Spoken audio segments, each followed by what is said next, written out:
Paano po? So, ito yung question ni Miss BRC regarding dun sa last post ko about dun sa pag-acquire namin ng lot through Pag-ibig Acquired Asset Bidding.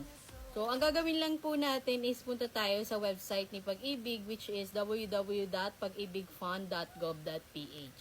So, click din po natin yung Pag-ibig Fund Properties for Sale. Once maklik na natin yan, magpo-proceed po tayo dito sa website ni Pag-ibig. So, click lang natin yung see list of properties for sale. So, dyan yan sa taas. Yan.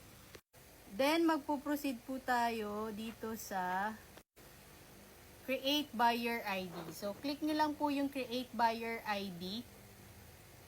Then, ito po, lalabas yung mga list of requirements kung paano mag-create ng buyer ID.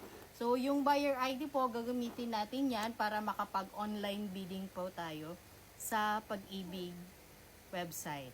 So, pag click nyo po yung sa valid ID, ito po yung mga list ng valid IDs na kailangan nyong i-provide kay Pag-ibig.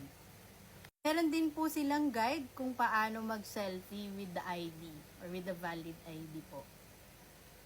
Then, after this po, pag na-click nyo na yung proceed, ang mangyayari po niyan is i-evaluate ni Pag-ibig kung successful po yung registration nyo para makapag-online bidding po kayo sa kanila. Then, makaka-receive po kayo ng SMS or text message from Pag-ibig kapag naging successful po yung registration nyo to have a valid or a buyer ID.